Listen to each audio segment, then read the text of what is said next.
તે શિક્ષણ શિબિરમાં પ્રવાસમાં જનાર જે વિદ્યાર્થીઓ છે પ્રવાસમાં જઈ રહ્યા છે। પ્રકૃતિ શિક્ષણ શિબિર કંજેટા નળદા કેમ્પ ખાતે રતનમાલ જઈ રહ્યા છે પ્રકૃતિ શિક્ષણમાં। ખૂબ સરસ બાળકો અને પ્રકૃતિ શિક્ષણ શિબિરનો સુરાડુંગરી ફળિયા પ્રાથમિક શાળા અહીંયા લાભ લેશો।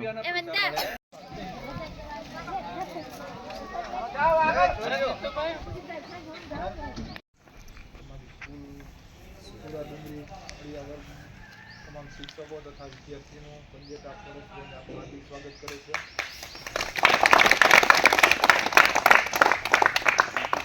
શું કરવા ખબર ને બધાને શું કરવા પેલા આપણે જંગલની બધી મોજ માણશું ફંક્શન કોઈ જઈ જશું ઊંઘવાનું બનવું છે થઈ કા નથી ને આંકવાનું નથી હો ને આપણે આઉટરીચ સેન્ટર છે એની મુલાકાત લેશું। ત્યારબાદ આપણે જમશું જમીન આપણે ઉપર સનસન પોઈન્ટ છે ગુજરાત એમસીની બોર્ડર છે મહાદેવનું મંદિર છે ગજેપુર છે વોચ ટાવર છે એની મુલાકાત લેશું। ત્યાર પછી જમવાનું લેશું ત્યારમાં આપણે ઉગલમોડા કેમ્પ છે ખાતે આપણું રાત્રિ રોકાણ બરાબર એ બધી કમ્પ્લીટ વ્યવસ્થા છે આપણે લેશું। કાલે આપણે ઉગલમોડા વન કવર છે ત્યાં ટ્રેકિંગ કરશું નળદા કેમ્પ સાઈડ જાઉં ઉગલમોડા કેમ્પ સાઈડ છે બરાબર। બધી જગ્યાએ ડિસિપ્લિનમાં રહેવાનું છે કોઈ ક્યાંય જંગલમાં દાવડા બૂમ બરાડા ચારા કોઈ કરવાનું નથી બરાબર। કારણ કે આ પ્રાણીઓનું ઘર છે કેનું ઘર છે આપણું નથી ને અહીંયા કેના નિયમો લાગુ પડે કેને લાગુ પડે પ્રાણીઓને હે ને આપણા ઘરમાં આપણું હાલે ને એમાં કેનું હાલે બરાબર। જ્યાં તો જો રાતે એવી સૂચના આપી રાતે આપણે કેમ થાય સાક્ષી રખશું જેને કોઈનામાં આવડત હોય એ બધી આપણે એક્ટિવિટી કરશું બરાબર। એટલે અસલ ફરવાનું એવું નથી ખાલી ફરવા એવા જંગલ જોવાનું છે એના ઝાડવા કોઈ વનસ્પતિ ક્યાંય જીવજંતુ ના આવે બધે વ્યવસ્થિત ચપ્પલ પહેરી ક્યાંય ટ્રેકિંગ કરતા હોય તો કે આડાવડા રસ્તે નથી જવાનું બરાબર। તમારા શિક્ષકો સ્ટાફ તમારા બધા એમની પરવાનગી વગર ક્યાંય જંગલમાં કોઈ આડોવડું નથી જવાનું બરાબર। તમને ગાડીમાં બેસી જવાનું કે એટલે ગાડીમાં બેસી જવાનું લાઈનમાં આવી જવાનું કે એટલે લાઈનમાં આવી જવાનું। આપણે ખૂબ મોજ માણવાની છે પ્રકૃતિ આવી તમે આવ્યા હો પ્રકૃતિની મજા માણવાની છે બરાબર। ચાલો આપણે હવે આપણે જે વાઇલ્ડ લાઈફ છે એ દીપડા છે હૈના છે હૈના એટલે ઝરખ છે રસ્તી સ્પોટેડ કેટ જંગલ બિલાડી છે એનું બધું આર્ટિફિશિયલ આપણે આઉટરીચ સેન્ટર બનાવેલું છે બરાબર। એવા વિસ્તારમાં રહીએ શું ખાઈએ કેવા ઝાડવા રહીએ સાપ હોય અજગર હોય ત્યાં રહીએ છે બધું તમારે જોવાનું બરાબર। તમને કોઈને કાંઈ પ્રશ્ન ગમે ત્યારે ઉદ્ભવે કોઈ ઝાડવા વિશે કાંઈ બી માહિતી જોતી હોય બરાબર ઝાડવા ઓળખવા હોય કોઈ કાંઈ જોવા મળે તો પૂછવાનું બરાબર। કાંઈ બી સવાલ હોય તો તમારા સ્ટાફને અમારો સ્ટાફ અહીંયા હશે એમને પૂછવાનું બરાબર। તમારે કાંઈ નવું જાણવું હોય બરાબર ને બધા લાઈનમાં વ્યવસ્થિત રહેવાનું ઓકે। ચાલો આલી બાજુ હું મારી પાછળ આવજો બરાબર લાઈનમાં। સરસ આપણને સાહેબે જે વાત કરી છે હજુ જેમ જોઈશું ને તેમ તેમ તમને નવો અનુભવ થશે। અત્યારે સાહેબે વાત કરી આપણે જવાના છે એટલે જ્યાં પ્રદર્શની જે આખા મોડલ બનાવેલા છે મોડલને આપણે જોવાના છે અને કેવા વિસ્તારમાં ક્યાં રીચ રહે છે એ આપણે અહીંયાથી જોઈ લઈશું પછી આપણા આગળ જઈશું। આપણે હવે મોડલ જોઈશું સરસ મજાના અને પ્રકૃતિને માણીશું પ્રકૃતિનો અભ્યાસ છે એ અભ્યાસ આપણે કરીશું અને આ જે પ્રકૃતિ છે એને આપણે માણવાની છે। ચલો આગળ આપણે ચાલીશું લઈ લે જા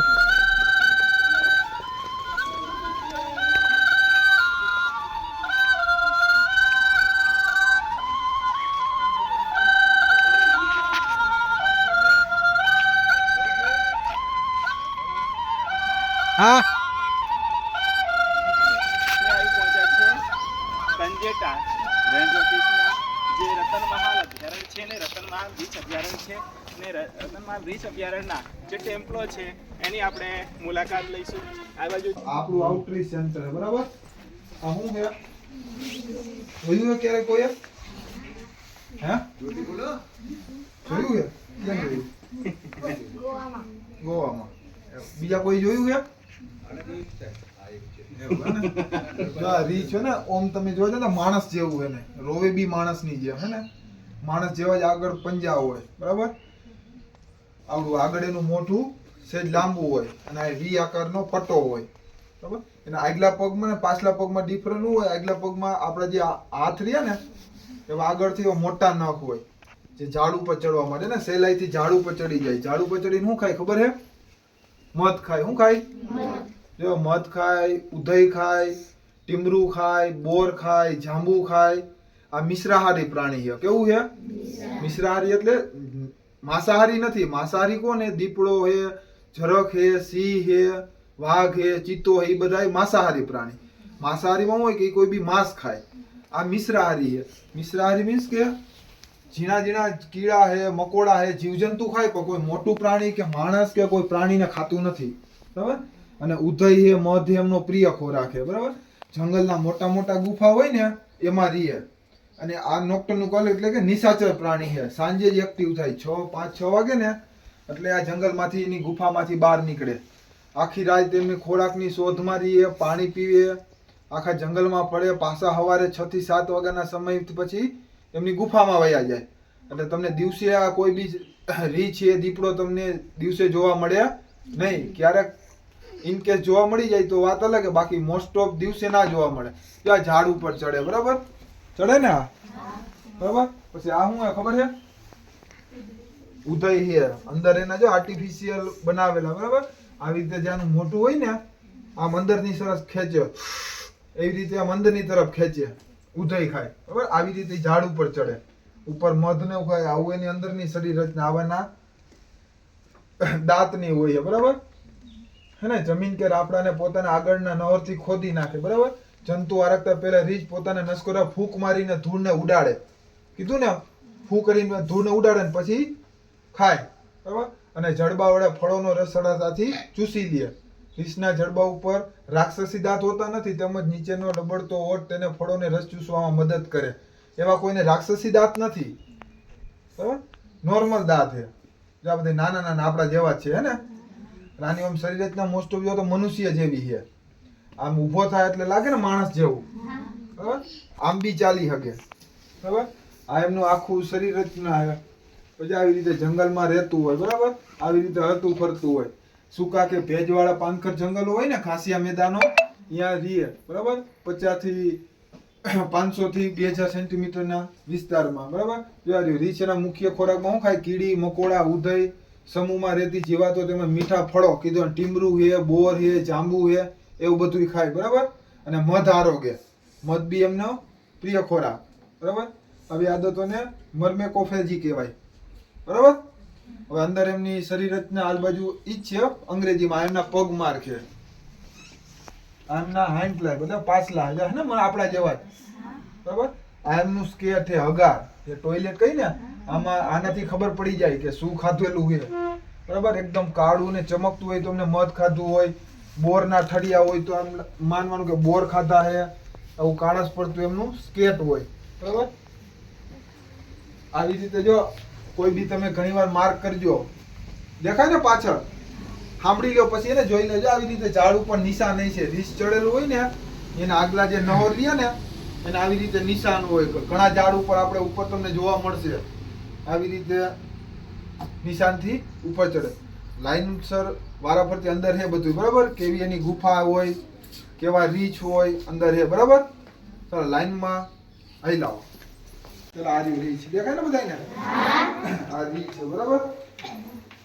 આ કુદરતી એવું જંગલ બનાવેલું, બરાબર? નીચે જો આર્ટિફિશિયલ પાંદડા છે, આવી રીતે ઝાડ ઉપર હોય, આવી રીતે ઝાડ હોય, નીચે આવા મોટા ઝાડ પડેલા હોય એમાં રહીએ, બરાબર? આખું આર્ટિફિશિયલ જંગલ બનાવેલું. પછી એમાં બીજા બી પ્રાણી છે, રીંછનું બચ્ચું છે ને આવું હોય. હજી આપણે અંદર જમવા જશું ને ત્યાં એકદમ રૂછાવાળા રીંછ છે, બરાબર? બીજા એ દીપડો ની એ જોવા મળશે. રીંછ ઘણીવાર કોઈ માદા રીંછ હોય એટલે કે લેડીઝ એમના પીઠ પાછળ એમના નાના બચ્ચાને લઈને જંગલમાં રખડતી હોય, બરાબર? પછી જો આ તો કુકડો બધા જાણો છો ને, બરાબર? પછી જો ઓલી બાજુ કિંગ કોબરા છે, સાપ. શું છે? સાપ. દેખાય બધા?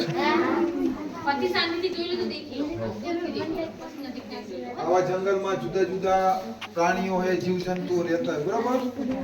આ ઝેરીમાં ઝેરી સાપ હે ઈ ને એને કિંગ કોબ્રા કહેવાય. આપણે જેને નાગ કહીને આલી બાજુ કોબ્રા કહેવાય બરાબર. ઝેરીમાં ઝેરી સાપ ઈ સાપ કઈ એટલે અડધી કલાકમાં માણસનું મૃત્યુ થઈ જાય બરાબર. એમાં હિમોટોક્સિન નામનું ઝેર આવે. જો 15 થી 20 મિનિટથી મેક્સિમમ અડધી કલાક લગી કોઈ ડોક્ટરની કે દવાખાનાની સારવાર ન મળે તો માણસનું મૃત્યુ થઈ જાય. એવા આપણા ભારતમાં તો ઘણા બધા ઝેરી સાપ છે. એમાં ગુજરાતમાં ને એમાં આપણા જંગલમાં મેન 4 ઝેરી સાપ છે. એક આવડો કોબ્રા જે ફેણ ચડાવે.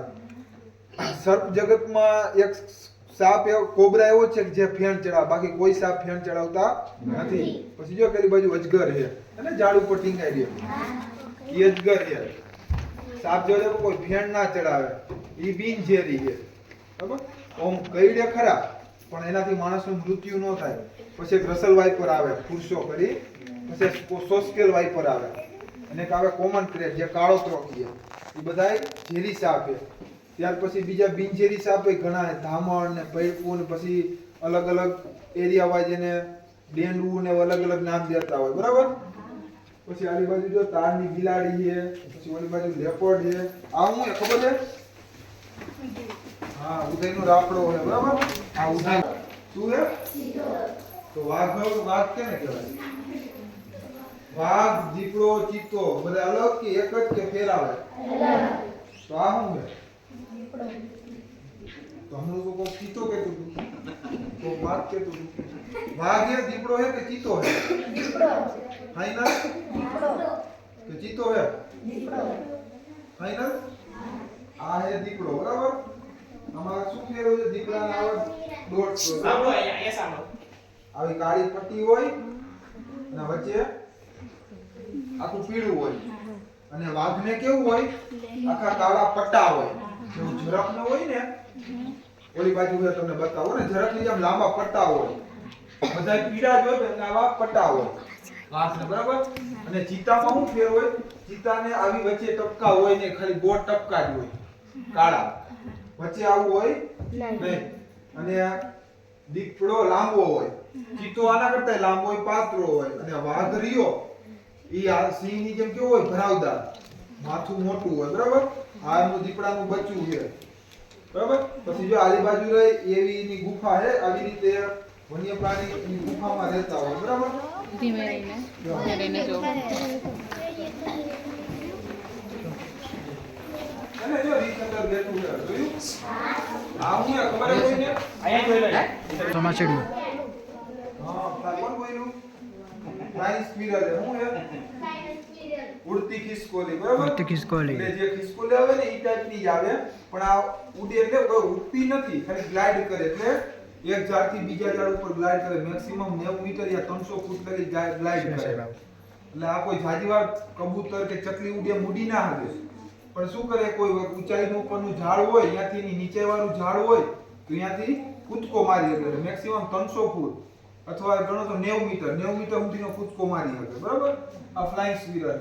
પછી જો આ મોટી મોટી ગુફા હોય બરાબર. એમાં રીંછ ને દીપડા ને એવા રહેતા હોય ને અંદર. રીંછ આ મોટી મોટી ગુફા હોય બરાબર. પછી આ શું છે? પછી આ શું છે? લીધું લીધું હે. આ હે બોલો ડાયના. હા, જરા હું ગાય. શું કહે છે? ઉડતી ખિસકોલી. આજકા ખાય કોઈ પ્રાણી કે કોઈ મરી ગયું હોય એનું માંસ ને દીપડાને ખાઈ જાય, ત્યાર પછી એના હાડકા વધે ને, આનું જડબું એટલું મજબૂત હોય કે હાડકા બી ખાઈ શકે. અને હાડકા બહુ ખાય એટલું એનું મજબૂત જડબું હોય બરાબર. એટલે આ સ્પોટેડ હાઈના. ત્યાર પછી એ બતાવ્યું કે આને કહેવાય પાયથન. પાયથન એટલે અજગર બરાબર. આ બિનઝેરી સાપ આવે આવી રીતે ઝાડો ઉપર ને અટકીને પડ્યો હોય બરાબર. આપણા જંગલમાં જોવા મળે. આમનો વજન બહુ એવી હોય. તમારામાંથી લગભગ તો આવો અજગર એટલે બધાયને ખાઈ જાય, ગળી જાય આખો. 10, 12, 15 થી 17 વર્ષ સુધીના બાળકને ખાઈ જાય. આનું મોટું તમને લાગે નાનું, બાકી બહુ મોટું ફૂલે. આના આપણા 30 કિલોના આપણા જંગલમાં જોવા મળે છે આ જગ્યા. આપણે 33 કિલોના રેસ્ક્યુ કરેલા છે આ જંગલમાં, બરાબર. ગઈ વખતે 33 કિલો પર, આ વખતે 22 કિલોનો કર્યો હતો રેસ્ક્યુ, બરાબર. અજગર છે, બાર્કિંગ ડિયર, આપણું જે બાજુ જાવું ને ત્યાં આપણું બ્રીડિંગ સેન્ટર છે, ત્યાં બધાને બતાવ્યું, બરાબર. બીજા કોઈને કઈ પ્રશ્ન છે? બાકી શાંતિથી જોવો ફરતે. હજી બધે કોઈ જો કિંગ કોબ્રા નો જોયો હોય, હજી આલી બાજુ દીપડો નો જોયો હોય, રીચ ના જોયું હોય, બરાબર. ધીમે ધીમે ત્યાં બધે એના એક સાથે એક ના કેવા લક્ષણો હોય બધું લખેલું છે. બધું લખેલું છે. देखो ये सामने क्या है? फ्लाइंग स्क्रीलर हाँ फाइन. स्क्रीलर अच्छा ये ऊपर क्या है ये? फ्लाइंग स्क्रीलर अच्छा तो ये क्या करते हैं? फ्लाइन जो ट्री है ट्री पे पे है ना वो है ना उसको है ना जब उसको कोई जानवर दिखता है उसको मारने के लिए तो वो है ना अपना ग्लाइडर यूज करते हैं, वो जंप करते हैं, वो उड़ के सेफली आ जाता है. अच्छा अच्छा वो ठीक है. वो ये बताओ.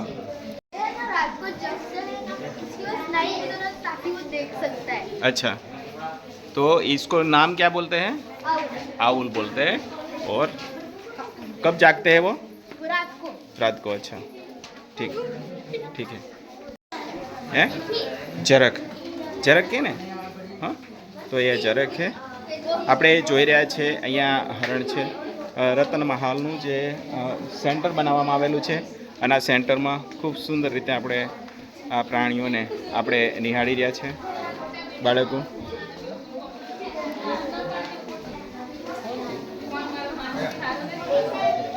ખૂબ સરસ. આપણે પ્રકૃતિ રીછ અભયારણ્ય છે રતનમાં હાલનું, ત્યાં આગળ આપણે ફરી રહ્યા છે. અહીંયા બાળકો દેખો સુંદર મજાનું આઉટ જે બનાવેલું છે એને જોઈ અને પાછા પરત આવી રહ્યા છે. અને સુંદર મજા. કેવું લાગ્યું બેટા? મજા આવી? हाँ जोरदार. कैसा लगा? बहुत अच्छा. प्रकृति से प्रेम करना सिखाना चाहिए. हाँ प्रकृति बहुत बड़ी बात की है सर ने कि प्रकृति से. आपका नाम क्या है? दिनेश भाई बारिया. दिनेश भाई बारिया ने बहुत अच्छी बात बोली कि प्रकृति को प्रेम से सिखाना चाहिए. तो यह प्रकृति यहाँ पे है. અહીંયા પ્રકૃતિ આપણને કેવી લાગી રહી છે? ફૂલનું જુઓ અને સ્મેલ જુઓ. રળિયામણી મોગરો છે એમ. જોવાય છે ને? હા થોડા પાછળ રહીને જોશો એટલે તમે કઈ રીતે રીંછ બેઠા હોય છે, કઈ રીતે ઊભા હોય છે, એના બચ્ચા કઈ રીતે હોય છે એ આખું આપણને જોવા મળે છે. હા ને? એનું બર્થથી માંડીને બધું છે. હા. જીવનચક્રનું. ક્યારે પ્રેગ્નન્સી રહે, હા, હા. એના માટે કેટલા વર્ષ, કેટલા મહિના સુધીનું. દેખો માણસની જેમ અહીંયા જે બતાવ્યું છે ને સાહેબે બતાવ્યું ને એમ માણસની જેમ અહીંયા જે બાળકને પણ એ રીતે જ પકડીને બેઠો છે. છે ને? નાના બાળક હોય ને પીઠ ઉપર બેહાડે, જો આ બેહાડેલા હે ને આવી રીતે લઈ નીકળે. જો કે આપણા મમ્મી તેડતા ને નાના હતા ત્યારે બસ એ રીતે હે ને. પછી આ ઊભી અવસ્થામાં જો આ ઊભું હા પેલું ઊભું છે. વીસેપ આગળ વીસેપ હોય. હવે એની મોટી મોટી નહોરું હોય. નખ દેખાય ને? હા તો એની તમે કેવા તમારી માના પેટ ઉપર ચડીને અહીંયા બેહતા ને એમ અહીંયા આ દેખો રીંછ કેવું બેઠું છે ઉપર. બચ્ચા બેઠા ને? હા